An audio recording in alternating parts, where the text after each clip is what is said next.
Chief Executive of Imani Center for Policy and Education, Mr. Franklin Kujo, has cautioned President Akufo-Addo's decision to engage the KPMG to audit the SML and GRA instead of the state-owned institution mandate to do same.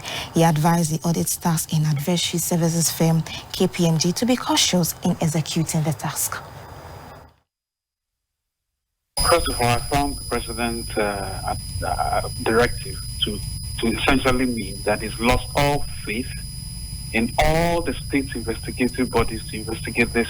What, frankly, is just a simple SML matter. There's no rocket science, excuse me. I mean, there's no rocket science at all. There's some company claiming they provided value. Remember the Kelmy Reese, where they said they were checking telecom fraud and all of that stuff. So it's a simple case. Have they delivered value? Were they supposed to even get a contract in the first place? Was the procurement done properly? Simple. This is something Yoko, even the Ghana Police Service, he was surprised, would be able to do without any let or hindrance, of course. And of course, the state prosecutor has even started investigations already. Parliament itself has even started investigations already. And in the Eastern region, 85 NPP parliamentary aspirants are going through the vetting process to contest the upcoming parliamentary primaries slated for January 27, 2024. On Wednesday, 8 constituencies had their turn in the vetting process. They are Achiase, Suhum, Etiwa West, Achimsredro, Nkoko, Ofuasia Yorubi, New Drabin South, and Kede. The aspirants are being vetted by a committee chaired by Mr. Lord Comey, the Director of Operations at the Presidency. The aspirants promised to conduct their campaign after the vetting devoid of violence. The other person also ever. The choice on us be vetting. We are not for the party not taking decision on the way forward. I'm the report to the bar near started a campaign. Yeah, they a drum and your debate breaky, and yeah, and delegate for no qua, a bayer and delegate, any team for no. And this time, MPP, I argue, say, Ubia, a delegate for the babyano, yen disqualify Ubia, Yabema Ubiako. The vetting is expected to end on Friday, 5th January 2024. The behavior of media will to a large extent determine if Ghana is to continue to be at peace after the election in 2024 in December. The National Media Commission is therefore arranging training programs for the media to promote responsible broadcasting and journalism during the election. The chairman of the National Media Commission, Mr. Yawbuedu Ayeboafo, made this known to GBC News in Kumasi. The NMC chairman, Mr. Yawbuedu Ayeboafo, disclosed that it will be working in partnership with the Ghana Journalists Association and the U.S. Embassy to train the media to ensure professionalism in election reporting and broadcasting. The constant monitoring that we'll be doing, we will be making ourselves conscious at every point. Where we are going wrong, we will get to know so that we take in the necessary remedial action. That at the end of the day, we'll all be happy. To ensure compliance to professional standards, the NMC is to begin its monthly media monitoring and revive its name and shame policy. The NMC chairman, Mr. Yawbuedu Ayeboafo, rejected criticisms by a section of the public that the commission has been high-handed and in its handling of complaints of unprofessionalism against some media stations recently. We are very, very careful in the decision that we make, so that there will be some foundation for the decision that we are making, and that the law will support us. Touching on the safety and security of journalists during coverage of political activities, Mr. Ayeboafo reminded the political parties of their responsibilities to journalists during the electioneering campaigns. When they are organizing and they invite media people, they have a duty to ensure the safety and security of the media persons. Irrespective of whatever the media person might have done, I mean, they have a duty to protect that individual. The flag bearer of the National Democratic Congress, former President John John Mahama, has outlined his vision for the 2024 election, expressing his commitment to implementing key economic measures to, if re-elected. Mr. Mahama says when voted into power in 2024, his government would introduce a new budget in April 2025, reduce electricity tariffs, and grant tax relief for businesses that decide to operate a 24-hour economic system. He said this in his New Year message to Ghanaians on Wednesday, January 3 in the Savannah region through a televised broadcast. Hello, my brothers and sisters, my fathers and mothers, and the young people of our beloved nation, Ghana. By the grace and mercies of the Almighty God, 2023 has ended. We've entered 2024. We praise and thank our Maker for protecting and preserving us. In April 2025, the new NDC government shall introduce a new budget to support and build small businesses and adjust taxes as an incentive for job creation. At the heart of my vision for economic revitalization is the implementation of a 24-hour economy. My government will provide cheaper and more reliable electricity for those participating businesses based on a time of use tariff system. Companies that sign up for the 24-hour economy will benefit from modern smart meters calibrated to charge a lesser tariff per kilowatt hour for power that is consumed during off-peak hours. As president, I shall set up and personally chair an accelerated export development council to boost Ghana's export drive, especially under the ECOWAS trade liberalization scheme and the African Continental Free Trade Area agreements. We'll also establish and deploy farmer service centers nationwide in all districts to make essential farming equipment, accessories, and technology available to small, medium, and large farmers to boost production and output and make farming truly trendy, cool, and attractive to younger people. In addition to these interventions, I am also passionate about the fight against corruption and uprooting poor governance to ensure that our resources are used responsibly and ethically. Operators of funeral homes and funeral services will be made to register with the mortuaries and funeral facility agencies of the Ministry of Health before they can operate. Practitioners will also have to undergo training to enable them to render services professionally.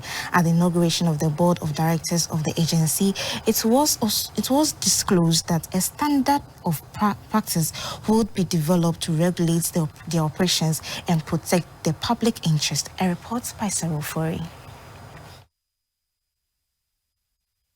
The Mortuaries and Funeral Facilities Agency is an agency of the Ministry of Health.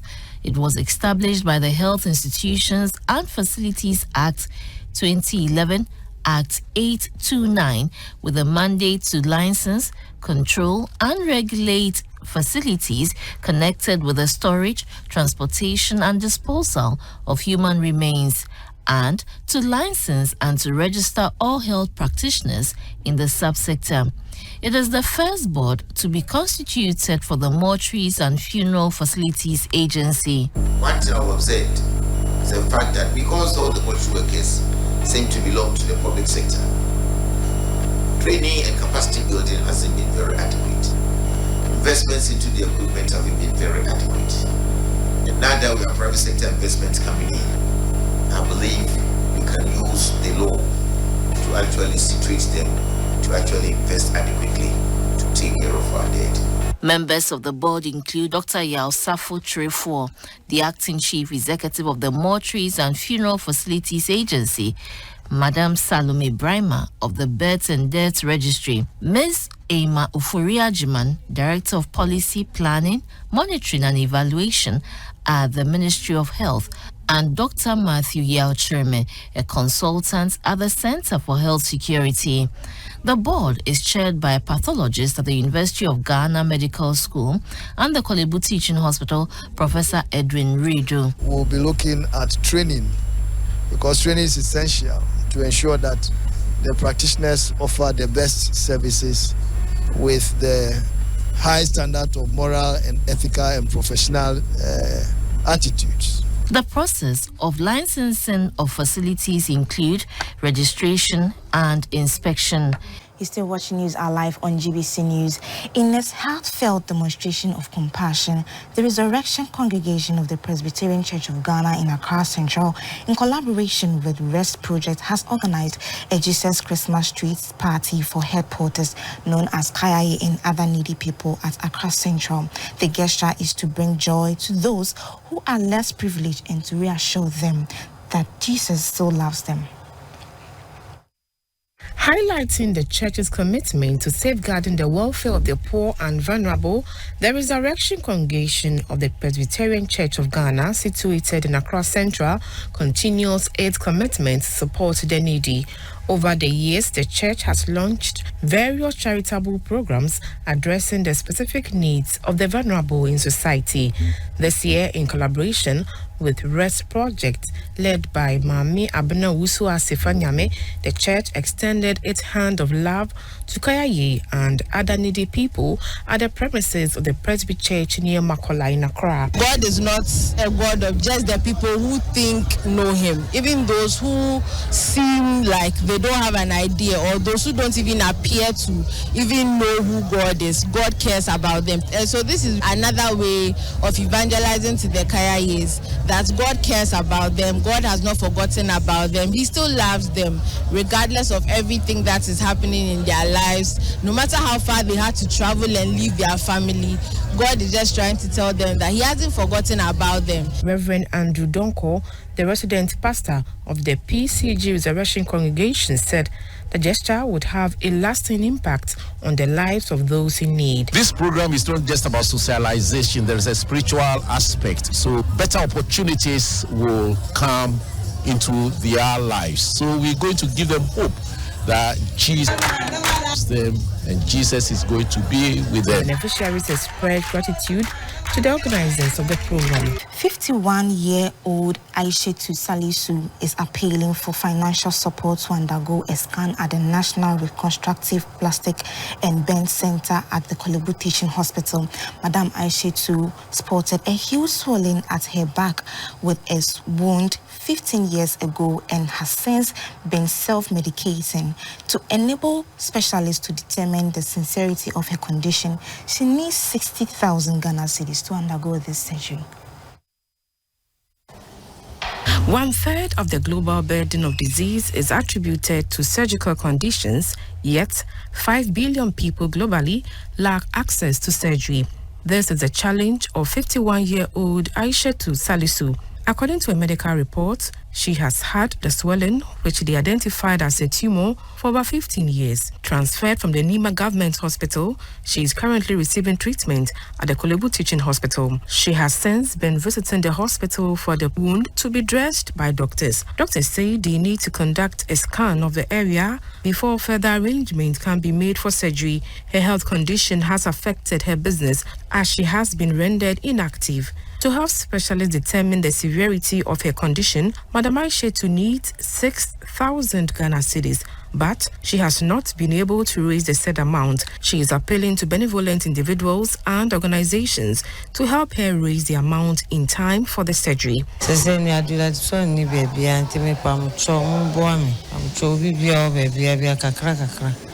Donations to Aishetu Salisu can be made to mobile money number 0244 245 263 0244 245 263.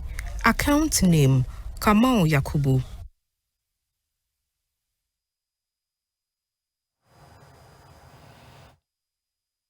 Now, on the foreign front, Egypt's President Abdel Fattah al-Sisi has pledged support for Somalia amid a row with Ethiopia over sea access deal with Somaliland. Ethiopia on Monday signed a deal to utilize one of the seaports of Somaliland, drawing criticism from Somalia. Somaliland was separated from Somalia in 1991, but is not internationally recognized as an independent state. Reports say in a phone call with Somalia's President Hassan Sheikh Mohamud, Egypt's President Mr. Sisi pledged Egypt's firm position to stand by Somalia and support its security and stability. And this is how we end News Alive on GBC News, your news and governance channel. We'll bring you updates in our subsequent bulletin at 2 p.m. Until then, enjoy the rest of our programs. My name is Valencia Tete. Have a good morning.